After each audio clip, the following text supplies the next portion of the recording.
Yes, this is Mr. Controversy, and this is the infamous three-point conversion station. Keep it locked.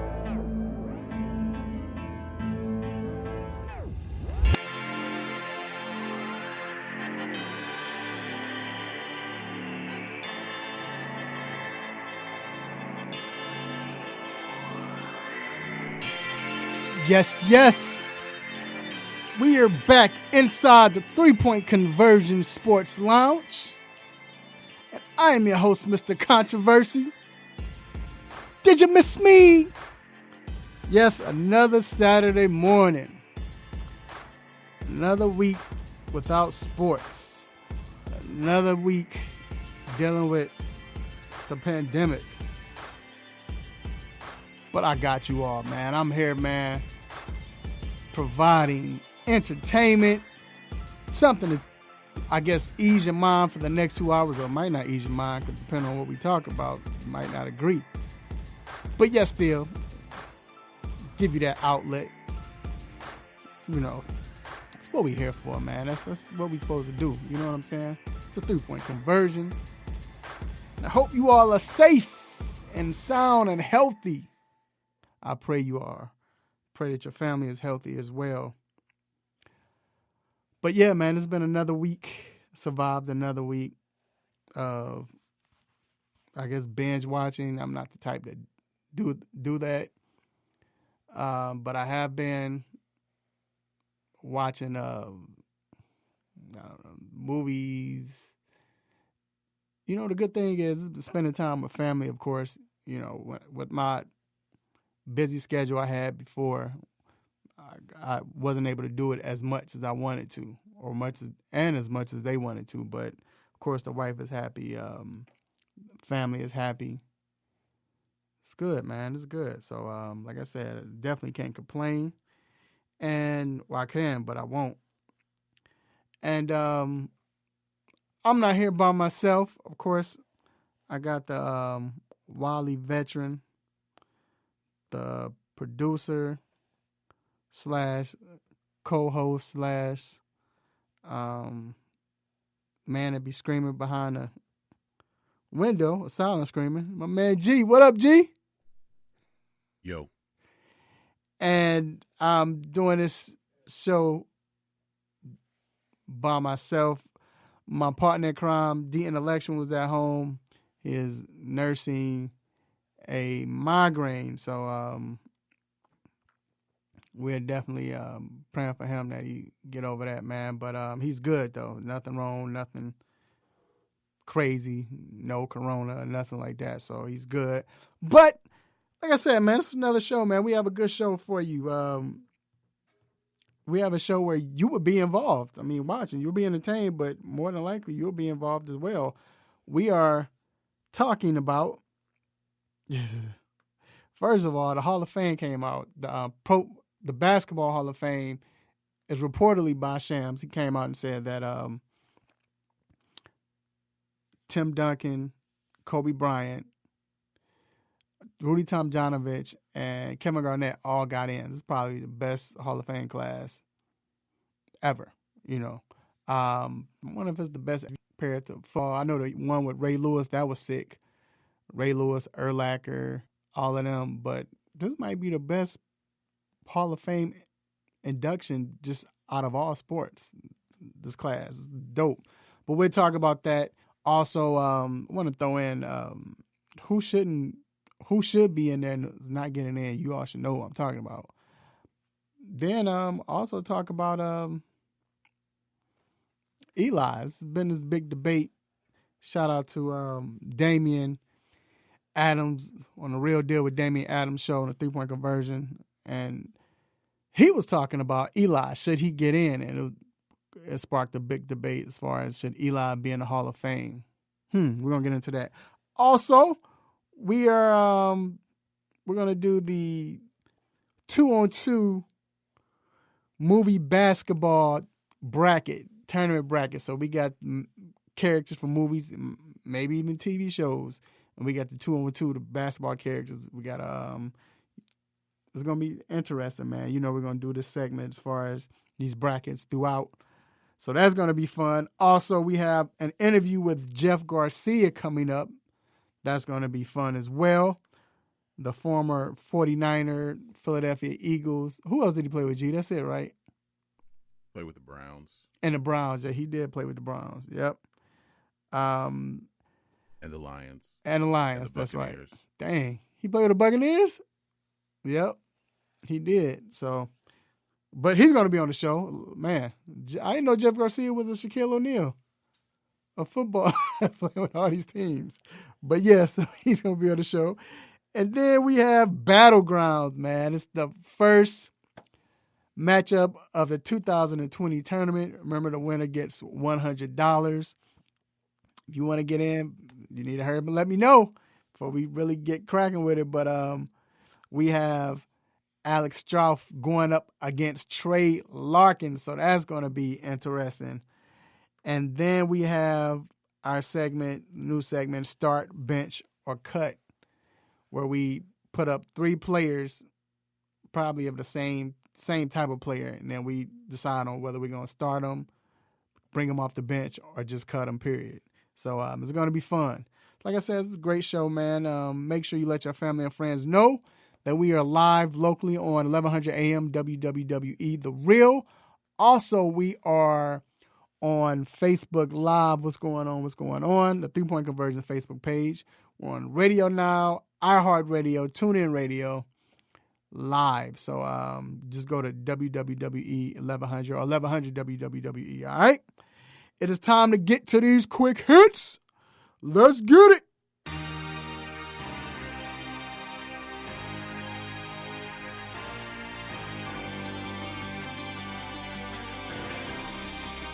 Shout out to Sharon Beats. So, am I saying this correctly? Obi Toppin becomes the first player in Dayton history to win the Naismith Award. He led the Flyers to a school record 29 wins as they finished number 3 in their final AP Top 25 poll after the NCAA tournament was canceled due to the coronavirus pandemic. Gee, this is refreshing, but at the same time, it's kind of like, man, because you wanted to see what Dayton was going to do. But I'm glad for Obi. I'm glad he got this award. You know, this is not, this wasn't likely. People didn't foresee this coming, before the season started. But the fact that he coming from Dayton, and then the fact that, man, like I said, the sad part is that they had a chance to represent in this tournament. You never know what was going to happen. Your thoughts, G? Yeah, it's definitely disappointing that we won't get to see what they would have done in the tournament. But it's good to see that someone from, I guess what's considered a mid-major, or are they in the Big East? Like some teams that we thought were in like the AAC or the A10 are in the Big East. So I'm not even sure what conference Dayton is actually in anymore. But just to see a team that, from someone that used to be a mid-major or something to that effect, kind of stand out. And it's like, it was like the coaches knew, Anthony Grant, I think is his name. He's the coach at Dayton. Mm-hmm. It's like he knew what he had when he recruited Toppin. Right. Like, he's like, this guy is going to be amazing. So it's good to see all that come to fruition. And Dayton's going to be put on the map. I think they're on the map as far as like college basketball recruiting. We're going to see them get, I think something like this, we'll see them get some more good players. Yeah, that's good, man.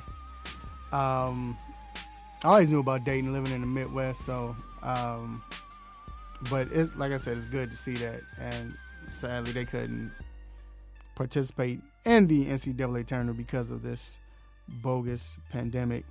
Moving on. It ain't bogus. No, in Chicago we use bogus as different terms. It's bogus because it's messed up. That's why I say that. Not like that. Oh, okay. Yeah, we use bogus like 15 different ways in Chicago. So that's what I mean by that. Moving on. LaMelo Ball and his manager Jermaine Jackson are in advanced talks to purchase the NBA draft lottery pick's former Australian team, the Illawarra Hawks of the country's National Basketball League. It was reports that I think Melodom said they did purchase it and they made a deal, and then the Hawks came out and was like, no, it's not done yet. Well, it's close to being done. Right. It's close to being done. There was another team owner that wanted to purchase the team, and I was just wondering, like, can you do that? Can you own two teams in the same league? So that's one thing that's keeping it from going through, because he was trying to make a bid. But this is pretty cool that he can just go back and buy a team. Yeah, man. Everybody get on, talking about Uncle LeVar and how he raising his boys the wrong way and all of that and doing. I mean, like I always say, it's a lot of stuff that some stuff that Unc doesn't do right or I don't agree with. But it's not like the thing is, Unc is trying to provide for his sons. It's not like he's just being dumb and no, he's trying to provide a future for his sons. But at the same time, we don't talk about things like this, what he's doing for us. Well, I think one of the criticisms is that he's too out there, like as far as like we're seeing him too much. But I think he is influencing his sons to not necessarily take some risks, but to think outside the box. Right. But then I think he's being smart as far as, yes, they went after Lonzo when he first came out. I understand that. But at the same time, what he did was he got Lonzo's name out there. I don't think Lonzo would have been drafted as high if it wasn't for Unc doing that in the beginning. And then what he's talking about with LaMelo, what he's doing, he's causing you to look at LaMelo, whether you hate him or not, but everybody's looking at him now. Now the attention's on him and whoever else, So, that's what's up, man. I appreciate that. That's cool. Moving on. The WNBA has delayed the start of its 24th season because of the coronavirus pandemic. Commissioner Kathy Engelberth announced this week. The league was supposed to begin training camps on April 26th and open the regular season May 15th.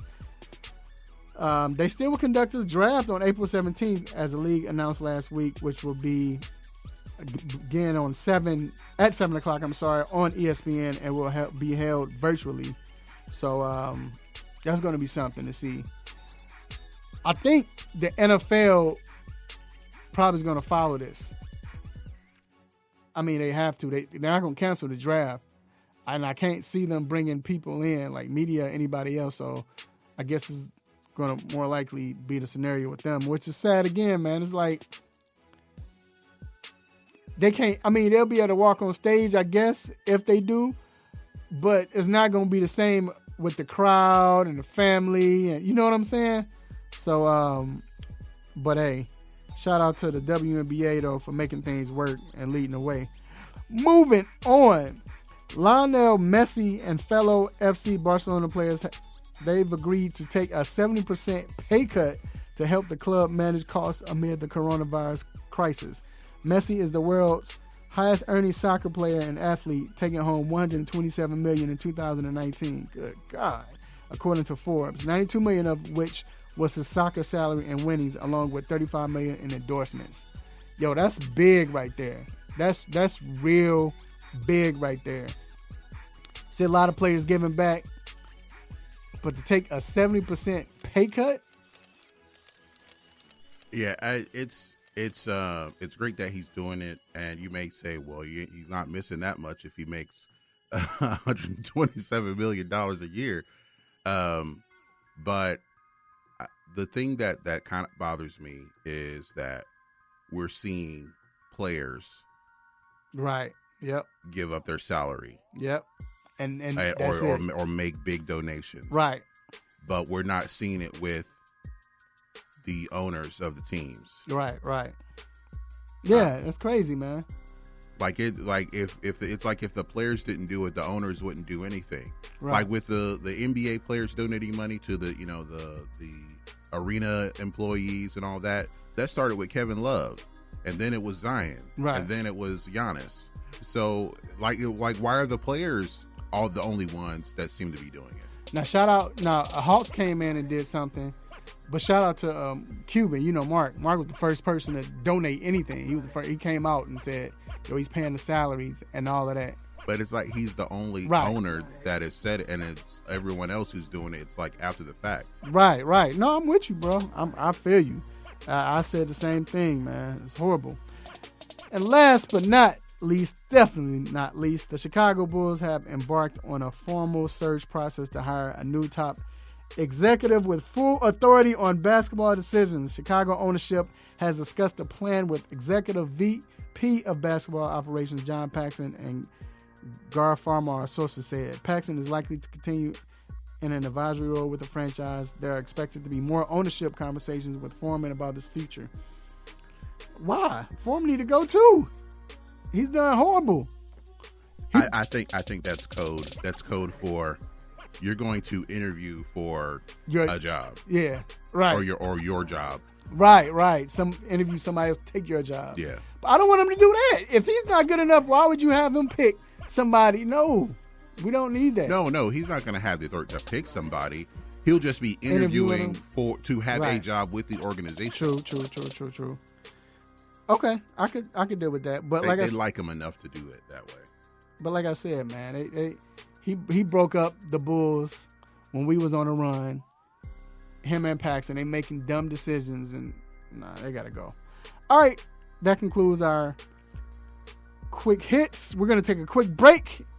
Nah, it's about to get dirty and nasty, man. We're about to get into this Hall of Fame and who should be in and who shouldn't. Keep it locked. You.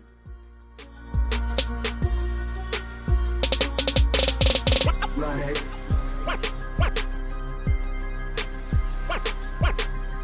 Run it. If you love it, your favorite music, news, talk, sports, and you want to hear it, it's in the palm of your hand. Text IHR to 45495 to download the app or listen at iHeartRadio.com. Standard text and data rates apply. Kids follow your lead. Help them stay healthy. Wash your hands. Don't touch your eyes, nose, or mouth. And cover coughs and sneezes. Clean and disinfect the objects you touch often, like your phone, the remote, and doorknobs. Avoid close contact with people who are sick. And if you're the one who's sick, stay home. This station is part of the Beasley Best Community of Caring, and we care about your family. For more info, visit cdc.gov/COVID-19.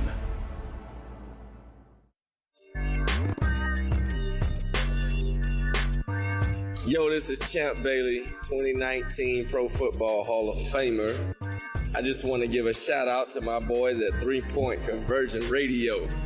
There it is. Get ready.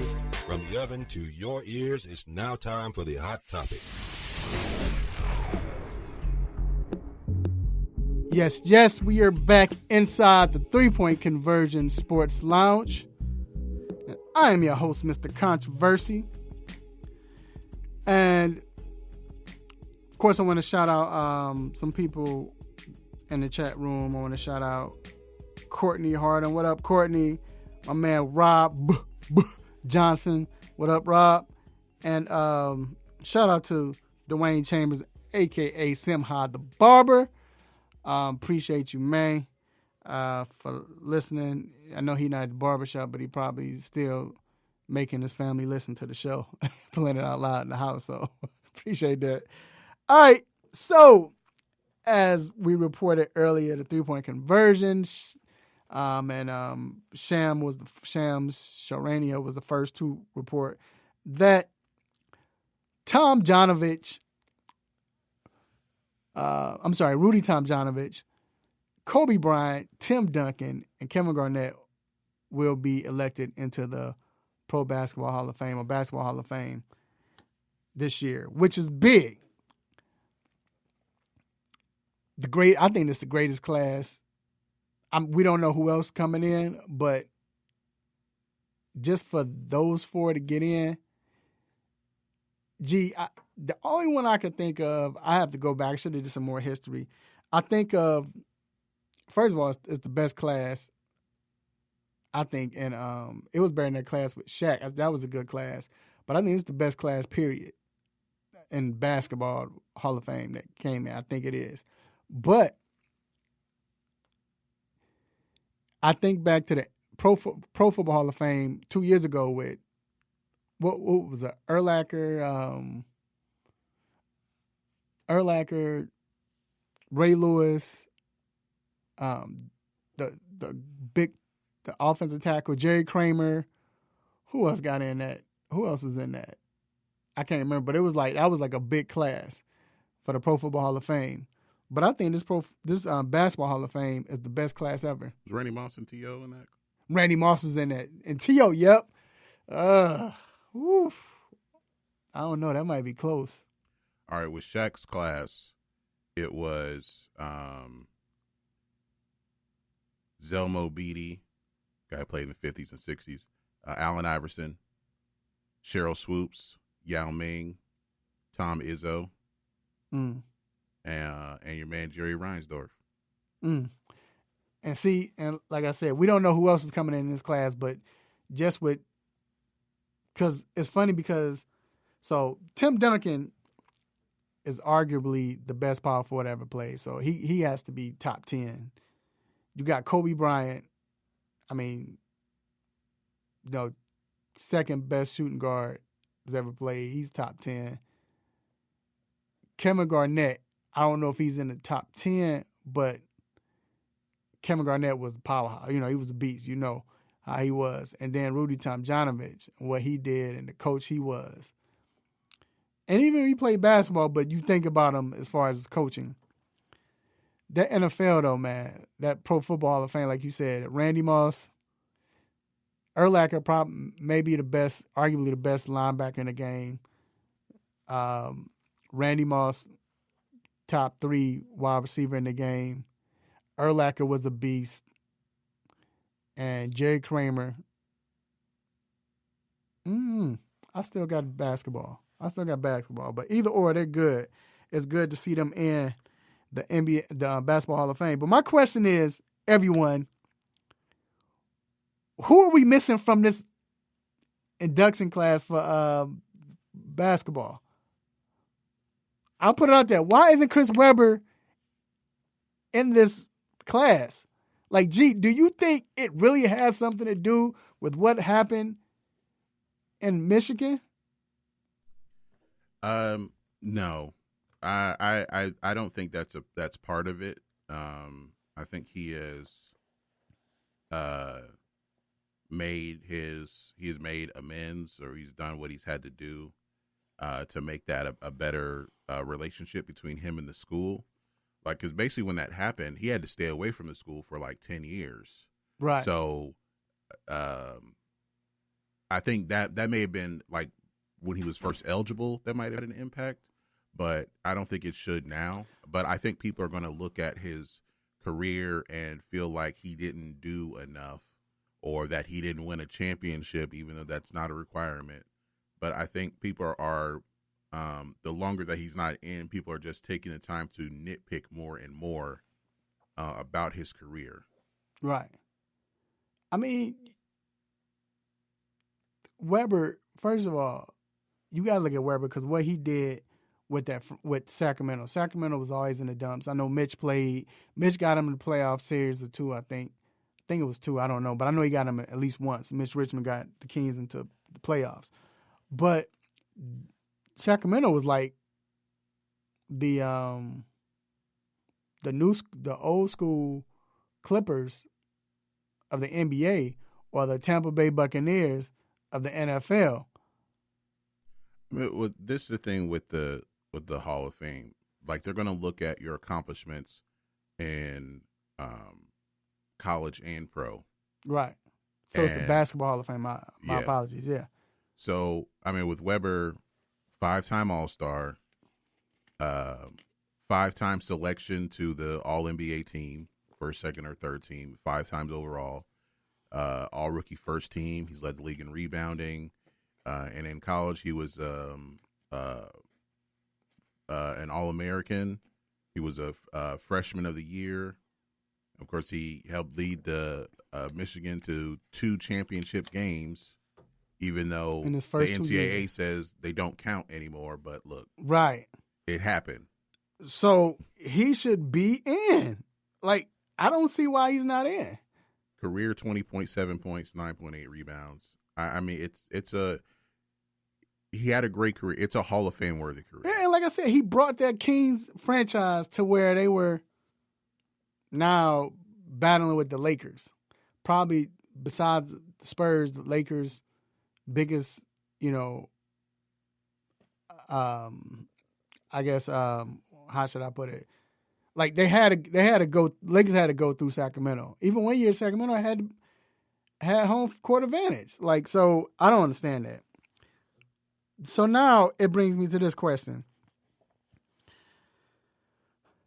We talk about Webber. That's the only person I can think of, right, in the NBA or basketball. Tim Hardaway. Tim Hardaway. I mean, I think he should get in. I don't think Tim should get in over Chris. Well, they can be inducted at the same time. Or they can be inducted at the same time. I'm just saying, but okay, I'll give you Chris. Tim Hardaway. I'll give you Tim Hardaway. I don't think they have like a Drew Pearson type player in the NBA besides Chris Webber. So let's switch it to football. Damian Adams said, shout out to Damian in the chat room. He said Vladi got in, Webber should get in. But Vladi was in Yugoslavia too. Yeah. That's a big, his international career. Right. And that's taken into account. Yeah. So right. don't be surprised if Stephon Marbury gets in. Which he should. Right. Especially with China, man, what he did out there. So let's switch it to NFL. I'm glad Damian is on here because he put up something. He put up, and we get a lot of ideas from Damian. Appreciate him, man. One of the 3-point conversions on. He's doing his own thing with his podcast and everything. But Damian put up a post, and he was talking about should Eli Manning be a Hall of Famer? And somebody put a quote talking about Eli shouldn't get in, what have it. And look, I think Eli should get in. I know people say look at his stats, but if you look at his stats, he has some great stats. I mean, people talk about the interceptions, and I think that his interceptions are blown over 3 years. Yeah, he led the league in interceptions. But Eli's had a great career. You look at his stats, man. But I think the thing that's missed is, of course, he got the 2 Super Bowls. Who has Eli played with, though, G?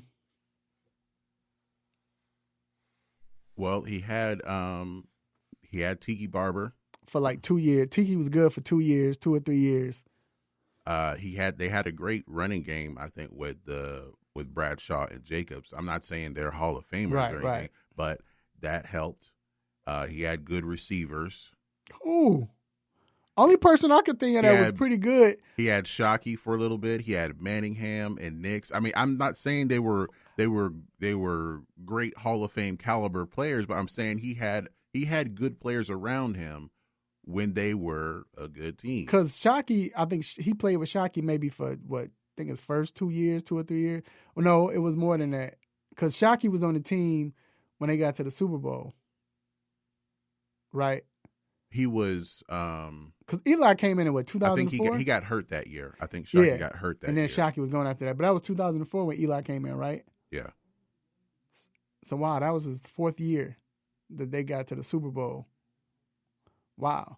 But either or, you had Plexico was pretty good. But he didn't have, and what I'm saying is, for most of his career, he didn't have a good receiving core or a great offensive line. Eli been banged up his whole career. When I mean banged up, he was getting sacked and hit. I don't know. I think he had a decent offensive line because they were able to run the ball. But I'm talking about protecting them. They can, because remember, offensive line is different. You can run the ball, that's cool. But protecting them, they weren't good because he always was banged up, always getting hit. Always. He's never had that great, all right, I can sit back and I ain't got to worry about getting hit. Eli's never had that. And my whole point of saying that is, I'm not saying it was the worst, but my whole point is he played every game. So throw that in. And okay, so he gets an award for attendance.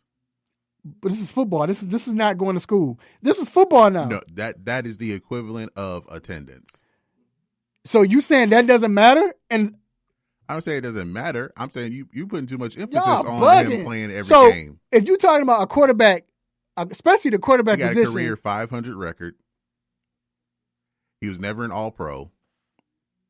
He made the Pro Bowl 3 times out of 16 years. Mm-hmm. Yeah, he's got all these numbers. Yeah, because he was there every day. He had high attendance. And you don't think that goes into somebody's career when you're, especially when you have a bad offensive line. And I can see if it was Tom Brady. I think you're overstating this offensive line thing. No, come on, man.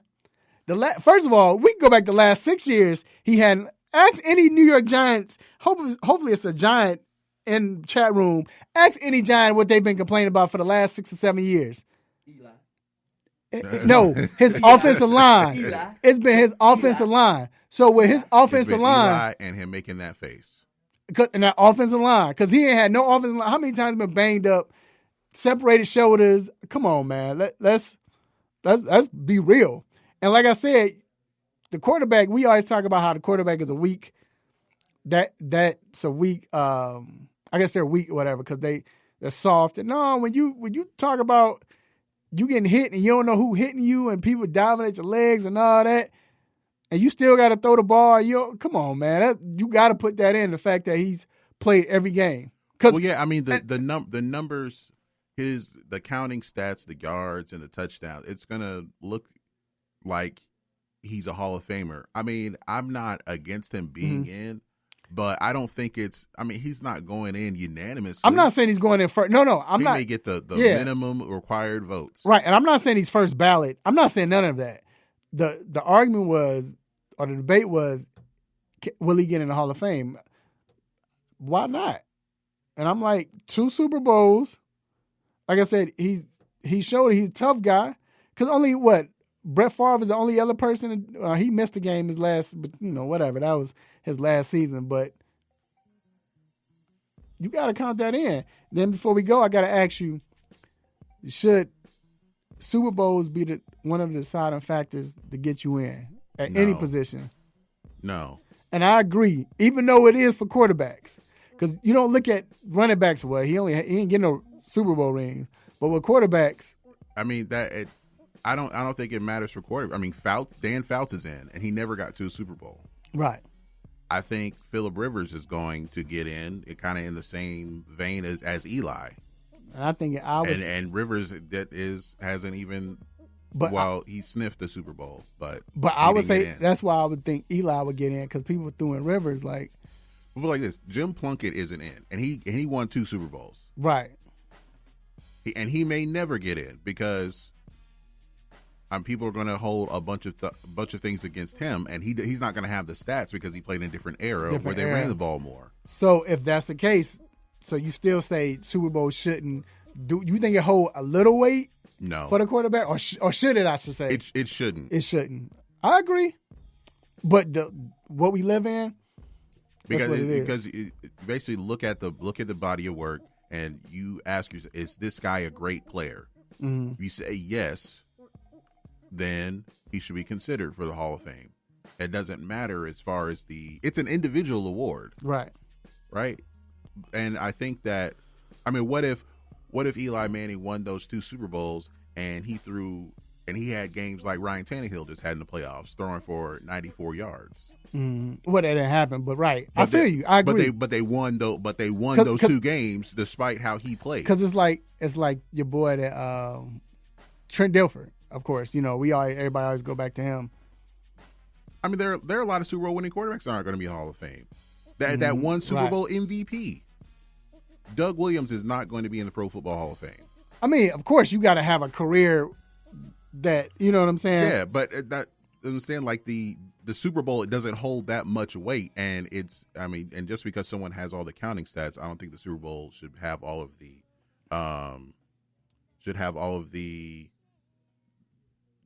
should hold like the same amount of weight that if it was someone who didn't. It's not the deciding factor. That's what I mean. Right. All right, man. So look, there you have it. Debate will go on for years. We're going to take a quick break, and we will be right back.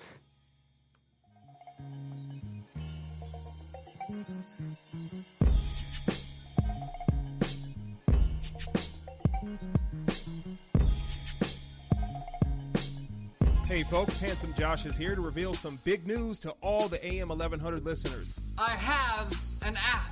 That's right, you can now check out all your favorite programs right here on The Real with the Real 1100 app. Whether it's sports, entertainment, or lifestyle, the Real 1100 definitely has you covered. So why don't you just tell me how much it's going to cost me? And here's the best part. It's available in your Google Play or Apple App Store, and it's free to download. Actually, you can count me in on this one. So download the Real 1100 app today and stay in tune with The Real.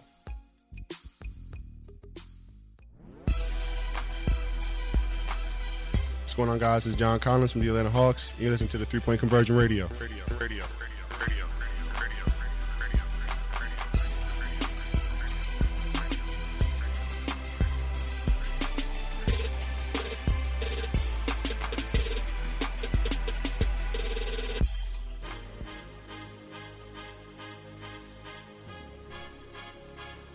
All right, we are back inside the 3-Point Conversion Sports Lounge. And it's time to have some fun. First, I want to introduce my guest for this segment, Mr. Rick King. What's good with you there, boy? What name of the show is?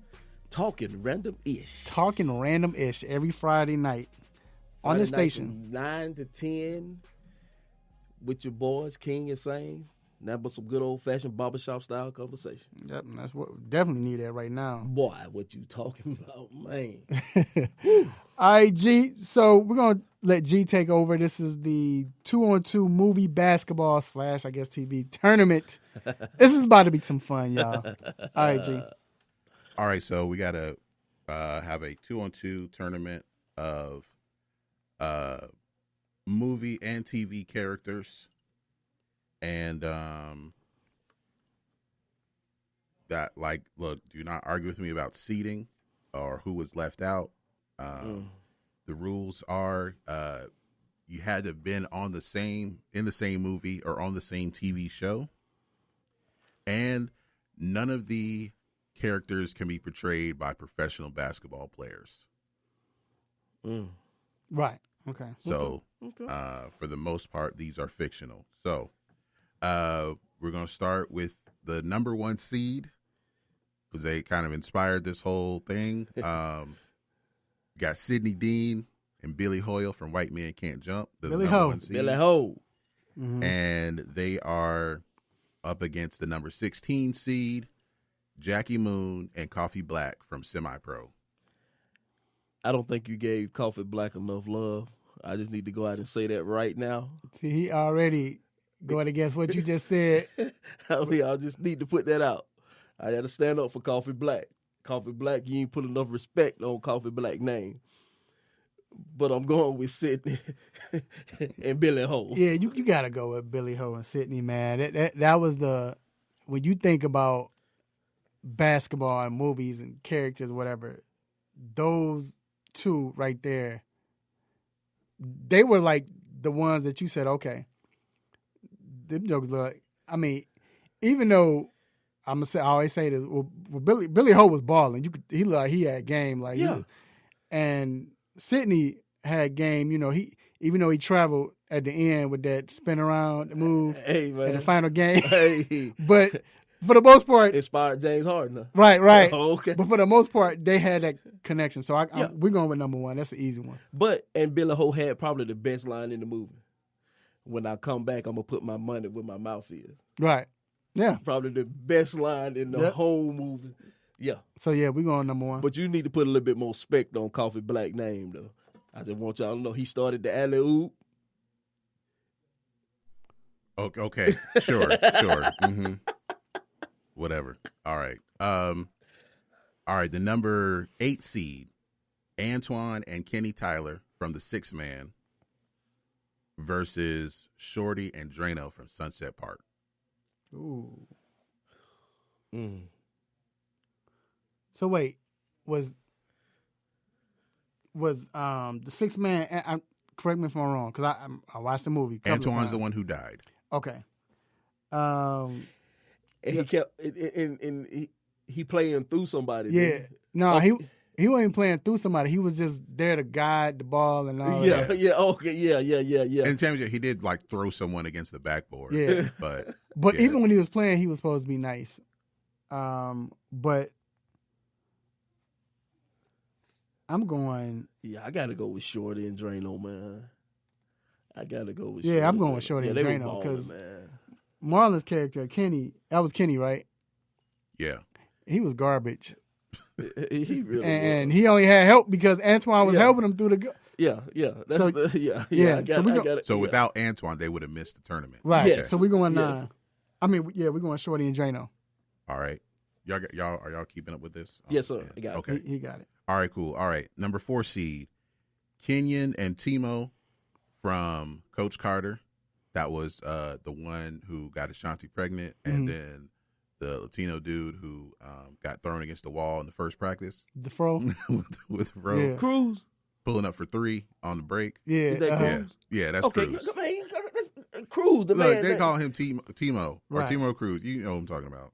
Okay. All right, going against Scott, I forgot his last name from the movie, and Chubby from Teen Wolf. So the guy who turned into the wolf and the big dude. So I'll say this.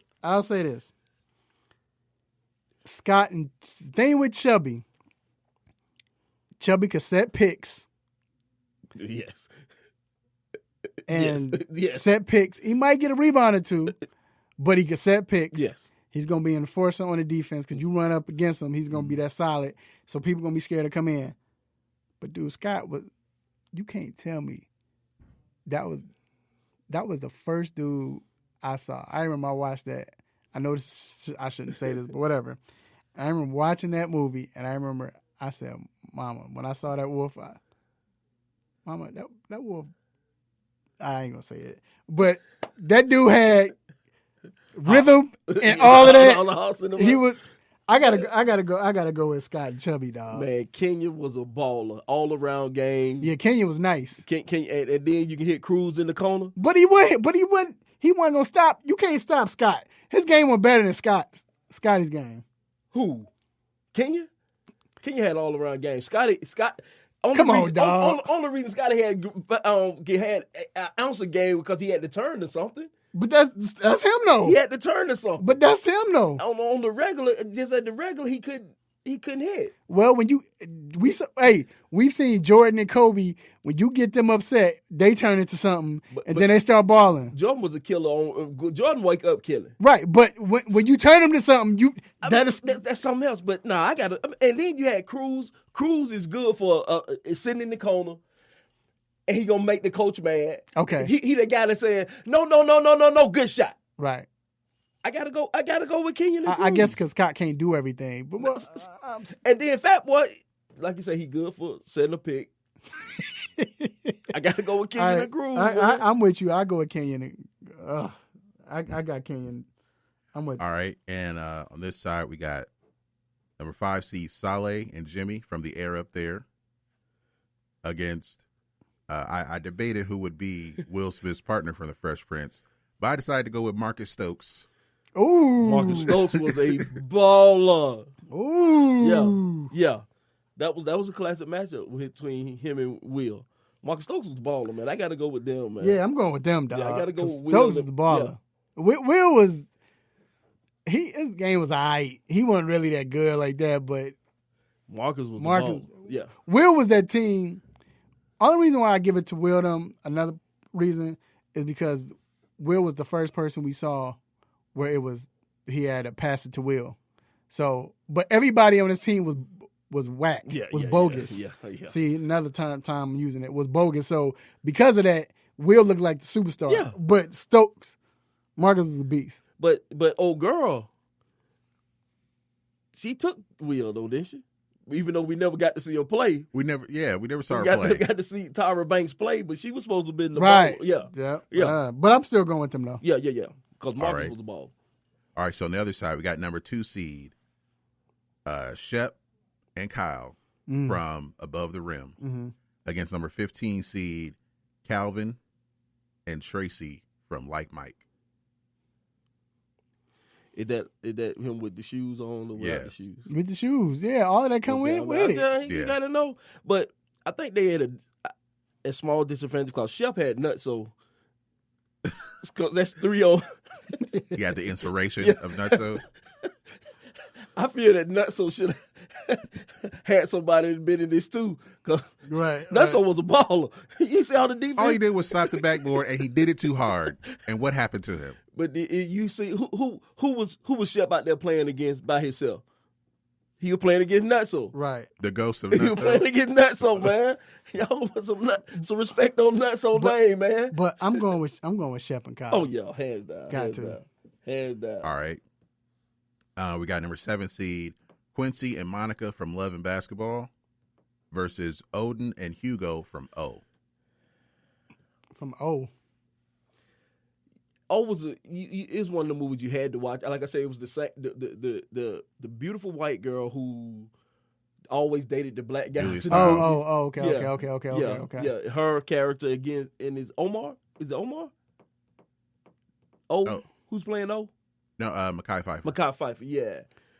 But it was it got to be Quincy and Monica. Both of them made it to the league. Yeah, they made Both it of them made it to the league. Now, I will say we never saw Quincy's game really. If you think about it, only time we saw him play, we saw him with that bogus alley-oop, and then we saw him when he got hurt. Other than that, we never seen him on the court or when they played in the room. But he got beat then. Well, no, Monica's game was nice. No, in college he was nice. But you never saw him play in college. Yes, they had one scene. I mean, when one or two scenes of him playing. The beginning of the year he was nice, and then toward the end of the year when things got crazy, but he was a baller. They started losing. Yeah. But I'm saying you just never saw him. You never saw him on the court. That's what I'm saying. You really never saw him on the court. Yeah. So we don't know what his game is, but I'm gonna still go with them though because Monica was nice. Monica was nice. All right. What? Yes, sir. All right. So number 3 seed we got for your heart from the Birdman from Above the Rim. Number 52. And if y'all seen Above the Rim, y'all know about number 52. And Motah, that was Wood Harris's character, the one who was going to shoot everybody at the end of the game. Okay.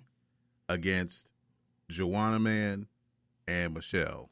Vivica Fox was trash. Yeah, she was. Joanna Man was a beast. And 52.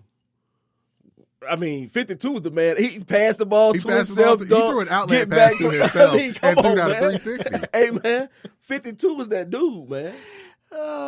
52 was that dude. I'm going with 52. Yeah. And Motah. Yeah.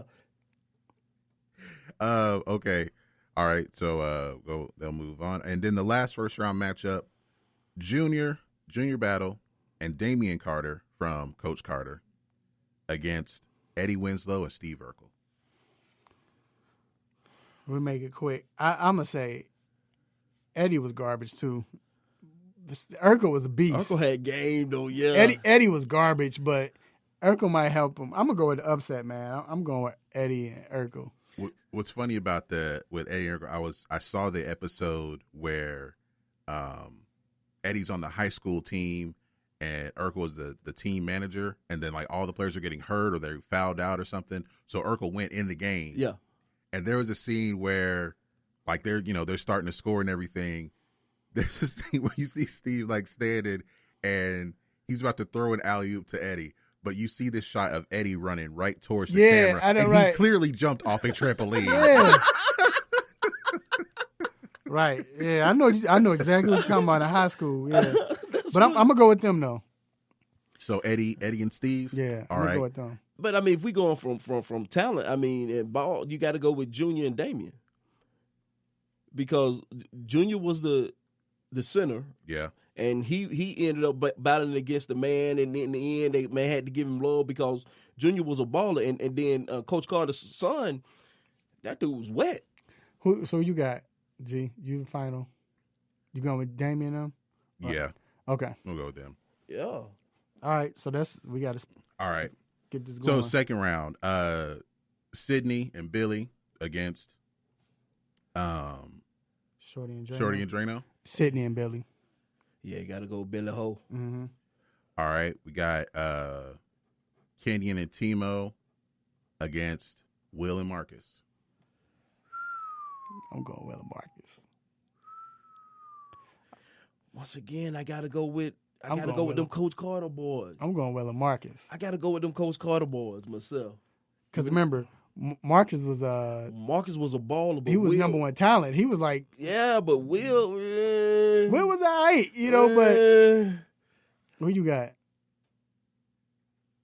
I'm gonna go with Will and Marcus. Yeah, we're going to upset. Timo Okay. don't look like he played defense. Okay. Yeah. All right.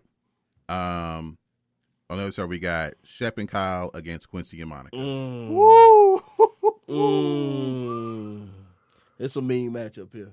I'm going Quincy and Monica. I got to go with Nutso and Kyle. What? They both went to the. You said it yourself. They both went to the. Yeah, to the pros. But you also said. But you also mentioned about Quincy. But you never Quincy. You also thought Quincy was garbage. No, I didn't say that. I said you just never saw him really play. You never saw him on the court. Yeah. But he got to the pros somehow. But Shep was balling. Him and Nutso were balling, man. I gotta go with Nutso. Go ahead. Who you got? The ghost of. I'm gonna go with Shep and Kyle on this one. Yeah, man. All right, and the last one we got number 52 and Motah against Eddie and Steve. Oh yeah, you gotta go 52. You gotta go. Hey man, 52 can do it everything on the court, man. Yeah, you gotta go 52. He can block a pass, outlet pass to himself, 360 dunk, and then get back on defense. You gotta go with 52, man. Hands down, 52. All right, and then in the semis we got Sydney and Billy against Will and Marcus. Come on, Sydney and Billy. That's the greatest. Right now, you got to go Sydney. Because, again, Will, he's the guy. Yeah, he's the weak link on that team. Will is the weak link. And he's going to be showboating and probably go off his foot and all of that. And then Billy. Well, Sydney might get called for traveling. He ain't going to get called for traveling. They ain't going to call it. They're not going to call it. James Harden helped that out. Yeah. We got to go Sydney and Billy. All right, and on the other side, we got an above the rim semifinal. Ooh. Shep and Kyle versus number 52 and Motah. The only reason why I'm going to go with Shep and Kyle because Motah is the weak link on that. Yeah. Motah killed him. Because if we can say 52 versus Shep and Kyle, I would probably say 52. Look, and you know what? And I was about to say, well, 52 can't be everywhere. And I thought about, I can't say that. You can't say that. He is everywhere. He is everywhere. But you got it. But it got to be 2-on-2. So he can't be everywhere at the same time. Like I got to go with Nutso and Kyle. Yeah. All right. So the final, number 1 seed Sydney and Billy versus number 2 seed Shep and Kyle. Yeah. So we'll get that today. Have y'all vote on it. I didn't see what the voting results were from the football bracket. Oh, that was a comedy. Yeah, Adam Sandler versus Adam Sandler. Yeah, any Waterboy won that. They won that by far. All right, so I love my mama. So it's Waterboy versus Any Given Sunday. Yep. So we'll put that up too. So okay. So both of these everyone can vote on, and we'll let you know the results next week. Yes, sir. All right. Keep it locked. We have the interview with Jeff Garcia coming up next. Don't go anywhere.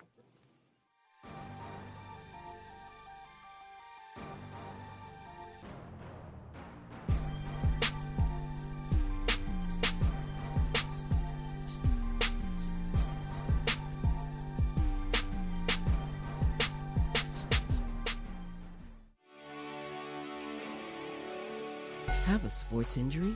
Need to see an orthopedic doctor? Ortho Atlanta is one of Metro Atlanta's largest orthopedic and sports medicine practices, providing orthopedic and sports medicine care for the whole family. With 37 physicians and 14 offices, the practice provides the highest level of care for injury of muscles, joints, bones, and spine. Ortho Atlanta offers convenient access to a full range of musculoskeletal surgeons and specialists. Ortho Atlanta also offers on-site physical therapy, pain management care, MRI imaging, and workers' compensation care. The Ortho Atlanta surgery centers in Austell and Fayetteville provide cost-effective, same-day surgical procedures in an accredited outpatient center. Hip, knee, shoulder, back pain? Ortho Atlanta has you covered with specialists in all areas. Same-day appointments, orthopedic care for the whole family. Ortho Atlanta, Atlanta's choice for orthopedic and sports medicine care. Learn more at www.orthoatlanta.com.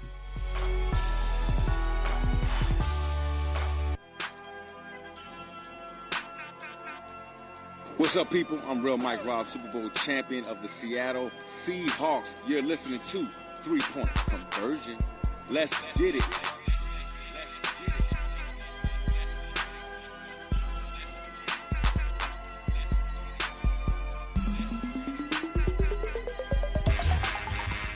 You are tuned into WWE AM 1100.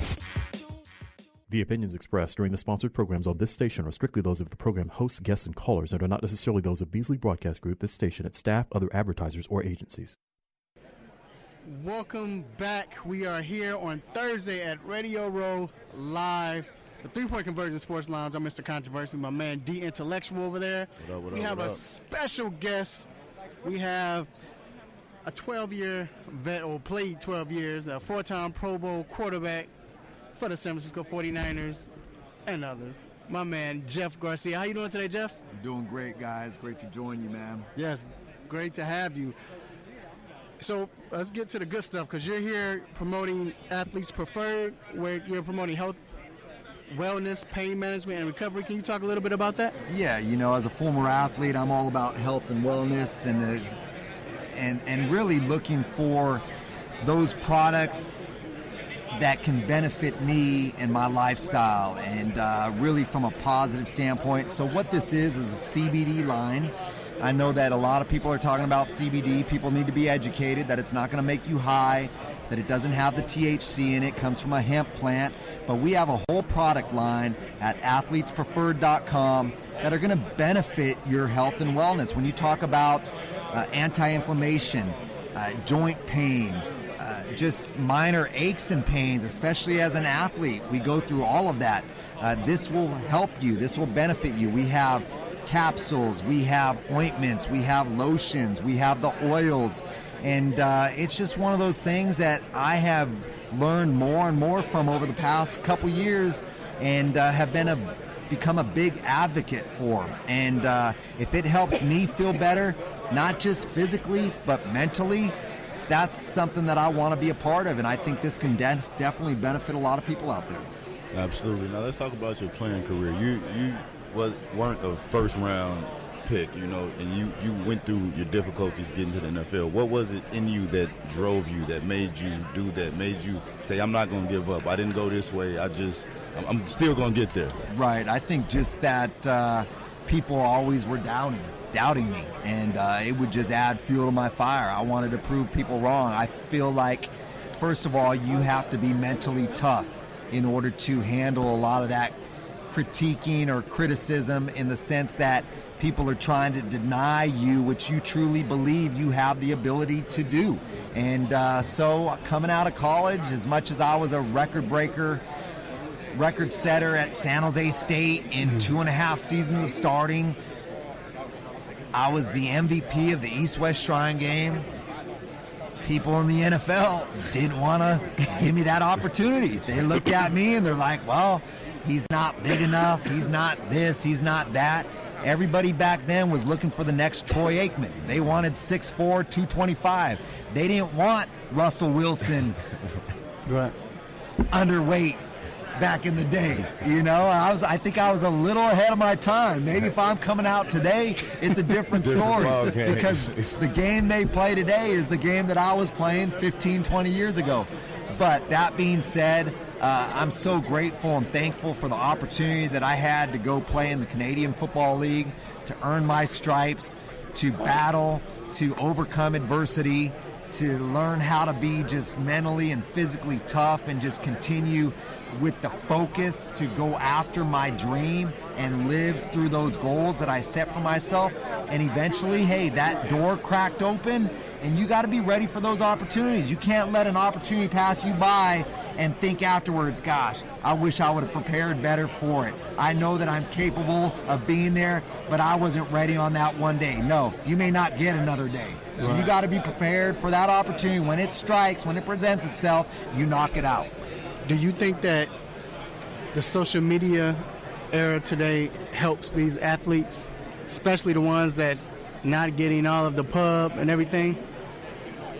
Sure, I'm sure it does help a lot of these kind of self-made stars in a lot of ways get themselves out there a little bit more. It's a different world, man.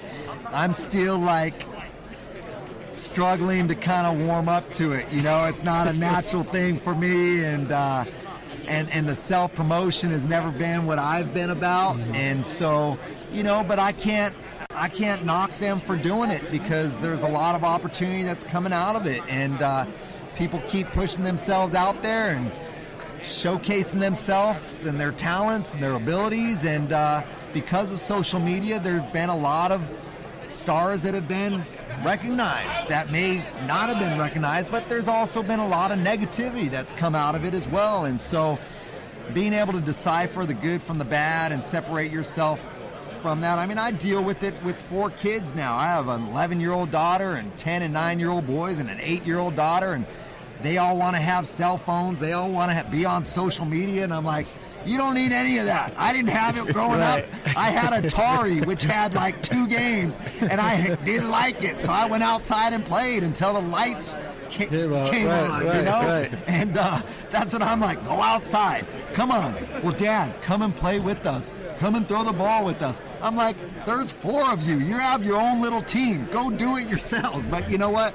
I'm blessed as a dad to be able to do it and get out there and run around with them. And that's why this health and wellness thing is so important for me. But yes, the social media, that whole world is a game changer today. And there's a lot of distraction out there, too, because of it. You spoke on it a little earlier. You were ahead of your time. Let's talk about what you would do in this league right now, where they can't touch the quarterback, they can't touch wide receivers, they can't do this. Let's talk about the numbers you would put up. Yeah, it is a different game, and I, to be honest with you, I don't like it. I don't like that the quarterback. Some of these calls on roughing the passer, I'm going, that's ridiculous. How do you expect this D lineman or linebacker or whoever trying to battle through a blocker, just scratching and clawing, trying to find his way to the quarterback in less than 3 seconds, finally gets there. He doesn't have time to think about how I'm going to hit that guy. No. I'm just trying to get that guy, and then he's penalized for it. It's wrong, man. You hold a receiver for a brief second, or you hit him after 5 yards, it's an automatic first down. It's like there are certain things out there, and then for safeties or DBs or linebackers, the unprotected receiver, I mean, they're trying to jar a ball loose. Right. They're trying to make a play, and these things are happening so fast, there's not enough time to change your direction, change your head, change your focal point to eliminate having those it's a gladiator's game. It was built on physicality. Nothing's going to change that. What they're trying to do, I get it. We want to protect people. We want to lengthen lives and eliminate certain injury and head injury. I get that. But let's be honest about it all. The game is loved because of the physicality of the game, and we understand that as players going into it.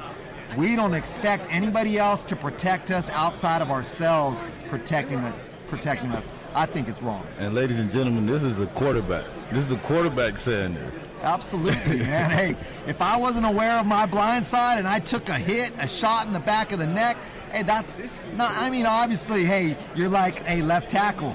Come on, man, you got to slow him down a little bit. But hey, I also had to be aware if there was a blitz that came off and it was my fault because I didn't turn the protection or I didn't recognize the hot route, That's my fault. I better be more in tune with what's going on, and I wouldn't have gotten hit in the face like I did. Did they try to change your style once you got in the NFL and you start playing? Did they try to change your mechanics and everything? You know, a little bit. And that was only because I was coming out of the Canadian Football League game, which was different in the sense that I played more in the shotgun. Mm-hmm. So your footwork's different. I went to the San Francisco 49ers in 1999. They're running the West Coast system. They had Joe Montana, then they had Steve Young. They had never been in the shotgun. And now all of a sudden Steve Mariucci was like, well, our quarterback's starting because Steve Young got injured, turned out to be the end of his career. We got this guy nobody knows about, came from the Canadian Football League, played 5 years in the shotgun. Now we're asking him to take a 3 and a 5-step drop, which I could do because I did that all through college. I didn't play in any shotgun in college. But that being said, Coach Mariucci started to adapt to my style and incorporate it, but I also understood that the West Coast system was predicated upon timing and drop depths based upon route depths, and it was important to have your drop depth the right amount of speed, tempo, and depth according to the routes that were being run, the concepts that you were running. And so whether it was in the shotgun or from under center, I had to incorporate that. That is being lost in today's young quarterbacks. They develop early on as shotgun passers.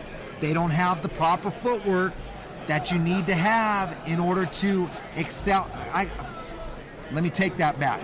There are guys that are excelling, and the game is adapting to their abilities, but guys who struggle, oftentimes outside of the mental ability to grasp it, it's that their feet aren't right. They're struggling with their feet, getting them in the right direction, getting their timing right. They're not anticipating. They're not getting their hips in the right direction. Their accuracy is off. All of those things contribute to whether you're successful or you're not. Absolutely. Now, we know about your history with T.O. We know that. But he put up numbers. And let's talk about T.O. as a teammate, as a player, and in that aspect. You know, I think this is obviously going to be a question that never dies, and it just got reborn last week with Donovan, I guess, and him. And I don't even know anything about that. I've just kind of heard about it.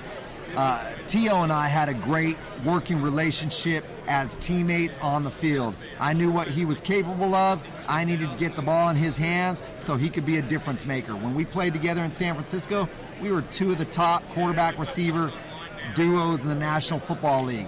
I look at that as being the positive. We had our issues just like anybody else. When you put competitors in a locker room, not everybody's going to see eye to eye all the time.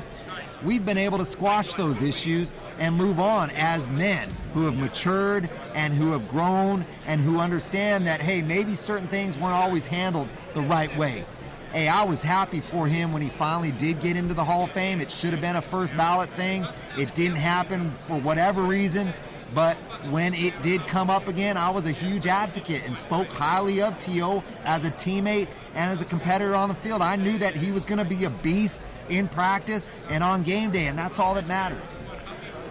There you have it, in the words of Jeff Garcia. Now, they can follow the Athletes Preferred at athletespreferred.com, correct? That's absolutely right. We have all our CBD product line at athletespreferred.com. Check it out. You can order and get to feeling right away. All right, there you have it. Make sure to stay tuned. We will be back with more interviews and coverage. Big ups to our Sports Lounge crew for keeping the airways blazing each and every Saturday. But I want to send another special shout out to our team of writers at the 3-Point Conversion. You can visit us at the3pointconversion.com. You can also like us on Facebook, follow us on Twitter. How about the Gram? How about iHeart? How about Spreaker Radio? How about wherever you need it, baby? We got you covered.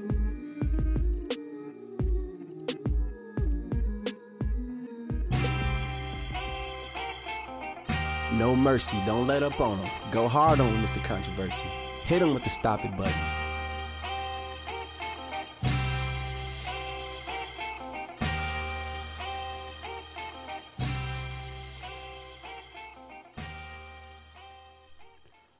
All right. excuse me, we are back inside the 3-Point Conversion Sports Lounge.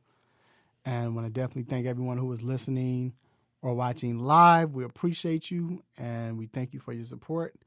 And we ask you to continue to watch us or listen to us live. And then not just support the 3-Point Conversion, but support the 3-Point Conversion in itself. Not the 3-Point Conversion Sports Lounge, but the company in itself. We appreciate that.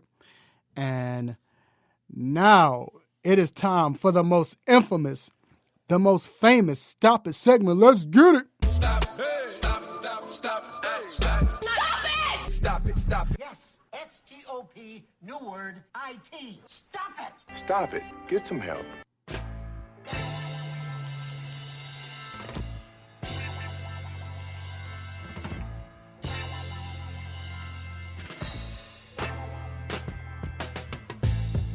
All right, so we're gonna make this quick. My Stop It goes to, I think it's Bleacher Report. Oh no, who's doing the college basketball? Was the ESPN or Bleacher Report? As far as what? The college basketball greatest players. ESPN. ESPN. So they get to Stop It, saying that Michael Jordan is the greatest college basketball player ever. Stop it. I understand Michael Jordan is the greatest basketball player ever, but you passing up Christian Laettner, just Kareem Abdul-Jabbar already, but Christian Laettner, Kareem, like Bill Walton, Marcus, what's his last name? Golly, he played for UCLA, I think. Marcus Johnson. Pete Maravich. Man, Grant Hill. You got so many, and said Jordan. Come on, man. Stop it. All right, mine goes to Chris Paul. Mm-hmm. There are a lot of rumors that he might go to Miami, to the Miami Heat by trade or anything like that. And the only reason he didn't go is because Dwayne Wade didn't tell him that he could have number 3. That, according to the IG Live conversation, seemed like if Chris Paul said he was going to come to Miami, then he was waiting for Dwayne Wade to say, okay, he can wear number 3. Number 3 means something different in Miami. So Chris Paul was so concerned about, I think he's just concerned about his brand because everyone calls him CP3 and he's worn it everywhere he's gone.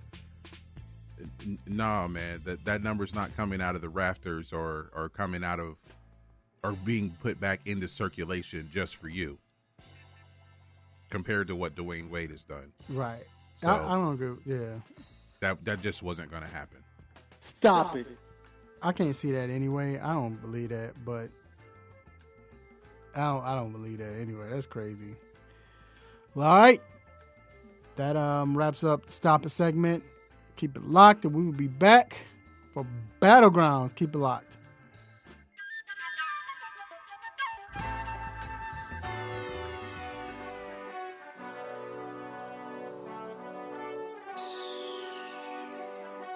Let me break down to y'all what's so dope about the 3-point conversion. First of all, everybody is a fan of the game first.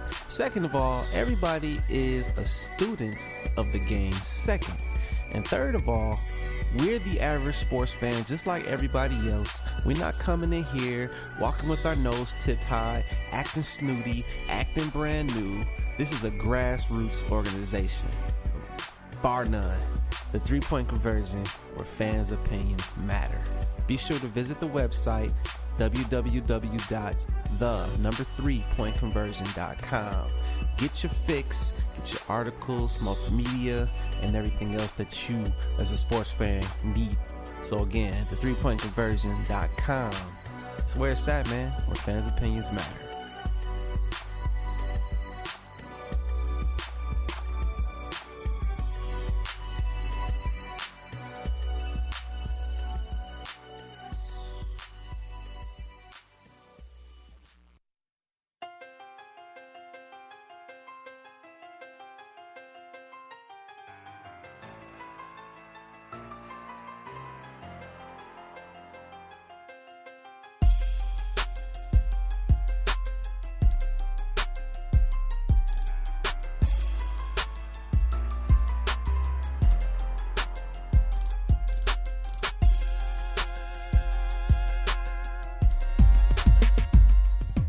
Have you been looking for a radio station that gives you sports, I don't believe it.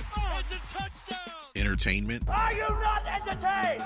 and other special interest talk shows? Well, isn't that special? All on one app? Yo, that's dope. What app is that? It's the Real 1100 AM app for WWE. Grab it for free in your Google Play or Apple App Store today.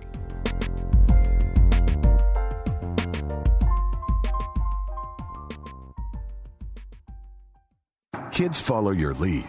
Help them stay healthy. Wash your hands. Don't touch your eyes, nose, or mouth. And cover coughs and sneezes. Clean and disinfect the objects you touch often, like your phone, the remote, and doorknobs. Avoid close contact with people who are sick. And if you're the one who's sick, stay home. This station is part of the Beasley Best Community of Caring, and we care about your family.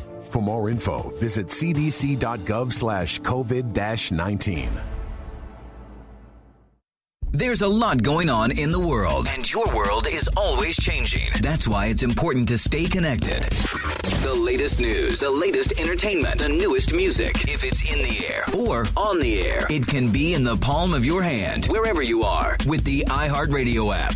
iHeartRadio. Over 1,500 live radio stations from across the country, and over 15 million songs to create your own custom stations. Text IHR to 45495 to download the app or listen at iHeartRadio.com. Standard text and data rates apply.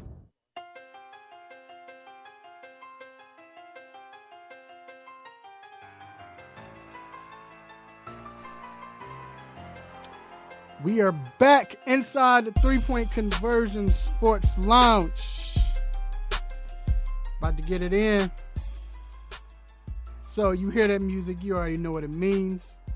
It is time for BattleGrounds 2020 BattleGrounds tournament. Again, the winner receives $100 cash or PayPal, whatever you want to say, but it's $100. And our first two contestants are Mr. Alex Strouf. What's going on, Alex?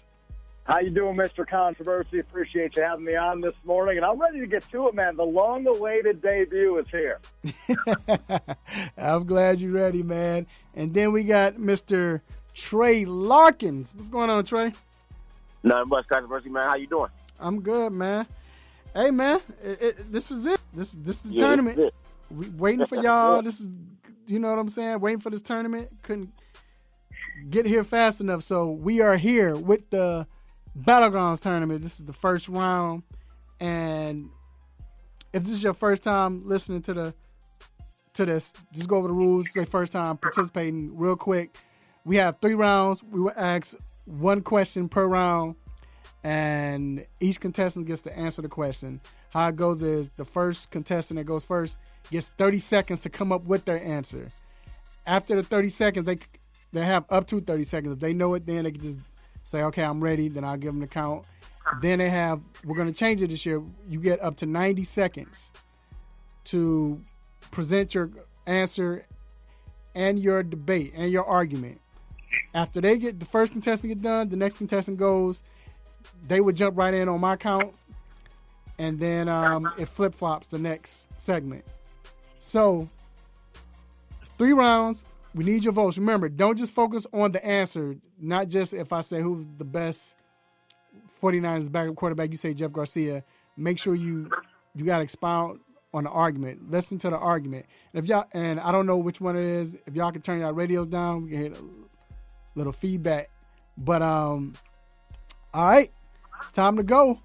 So what I'm going to do is I want you all to pick a number between 1 and 22. Alex, you go first. How about lucky number 12 for my guy Aaron Rodgers? Okay. Trey? 16.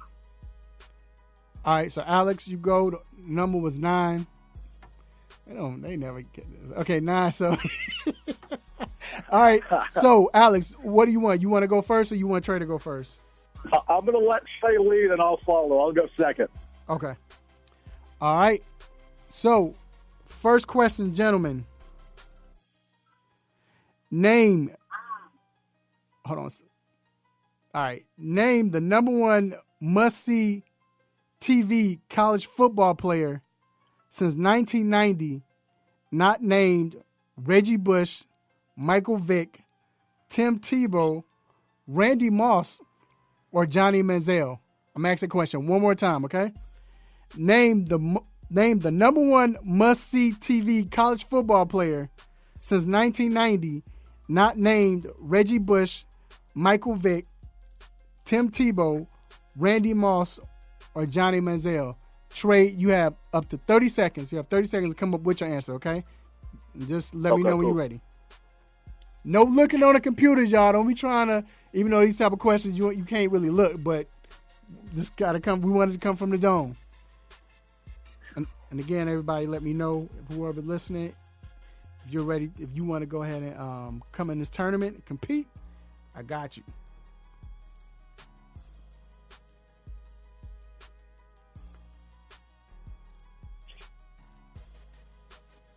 All right, Trey, you got 10 seconds.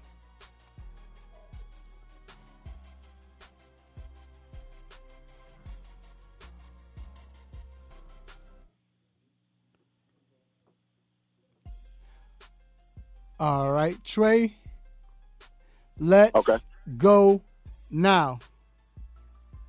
I would say in 1990, must-see player would be Ty Detmer, quarterback for Brigham. He had 31 completions, 55,000 passing yards, 41 touchdowns.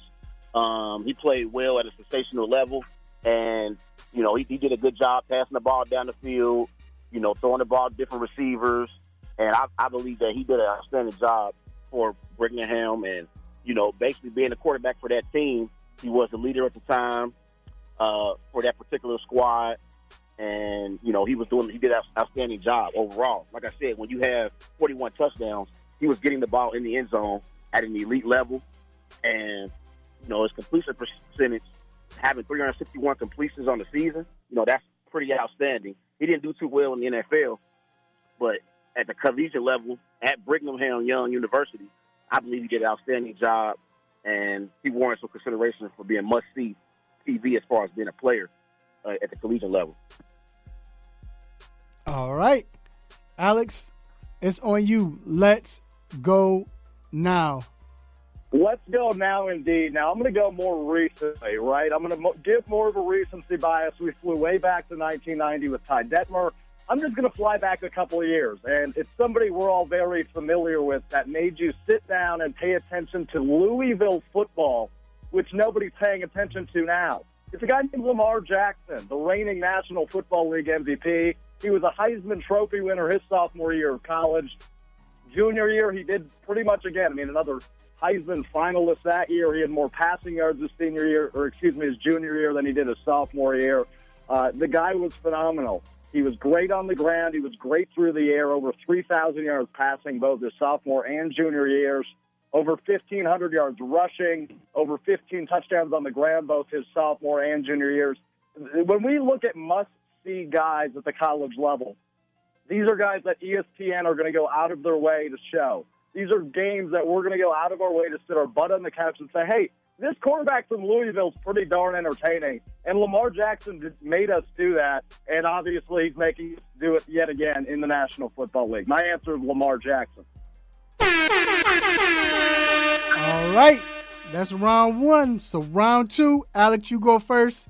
Trey, all right, you go after him. Okay. Round two question. Name the best Cinderella team in the NCAA tournament, basketball, of course, since 1990. I'm going to ask that question one more time. Name the best Cinderella team in the NCAA tournament since 1990. We're talking college basketball. Alex, you have 30 seconds to come up with your answer. Got it. All right, let's go now. All right.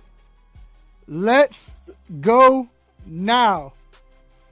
So let's go. I can't think of the year right off the top of my head. I want to say it was 2009, and that was Butler University, potentially 2010. Butler University of the freaking Horizon League gets all the way to the national championship and they're just a Gordon Hayward heave away from hoisting the title. Gordon Hayward, Brad Stevens, and the Butler Bulldogs rattled off just an incredible run. I want to say they were, an 8 seed, a 9 seed? They weren't seeded very high, and they rattled a runoff all the way to the national tournament championship, where ultimately they fell. But the Butler Bulldogs are a team that lives in infamy, and they are a team that we still talk about now because what an incredible run that was. And now you've got success stories, obviously, like I mentioned, Gordon Hayward and Brad Stevens, now both with the Boston Celtics. That was a run we won't forget for Butler, and it's something we probably won't see happen again. So that's where I'm going to go with Butler. All right. Trey, it's on you. Let's go now.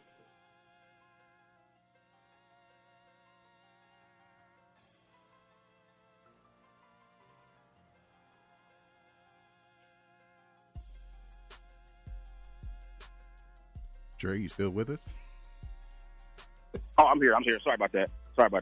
I'm here. I'm going to roll with 2002, 2003, I believe, NCAA champions, Syracuse Orangemen, led by my man Carmelo Anthony, also coached by Jim Boeheim. I believe that Syracuse team was legit, and what they were able to do going through the tournament, led by Carmelo as a freshman, with also Jerry McNamara on that squad, and then you had Peter Ward also on that team. I believe what they were able to accomplish is one of the best college basketball teams that we've seen at the collegiate level, especially being a team that wasn't necessarily talented, but they had a sensational freshman player in Carmelo Anthony, and they had a sensational college coach in Jim Boeheim. So I believe that Syracuse Orangemen team is one of the best college basketball teams we've ever seen, not from a talent perspective, but just how they were able to grind their way through the tournament with that zone defense. And they had some tough early matchups in March Madness, but they overcame those games. They got to the championship game, and they played very well and won the championship. So I got to give credit to the Syracuse Orangemen and my favorite player, Melo, for being one of the best college basketball teams ever. All right. This is round 3, the last round. Trey, you up first, and then Alex, you follow. All right. So here's the last question for the last round. Name the most underrated wide receiver in the NFL since 1990. Not named. Sorry, y'all. Not named Andre Reed or Tim Brown. I'm asking the question one more time. Name the most underrated wide receiver in the NFL since 1990. Not named Andre Reed or Tim Brown. Trey, you have 30 seconds to come up with your answer.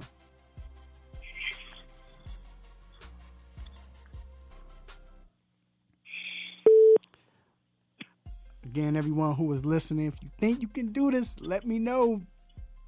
Send me a message on Facebook, whether it's Twitter, Instagram. If you got my number, text me, whatever.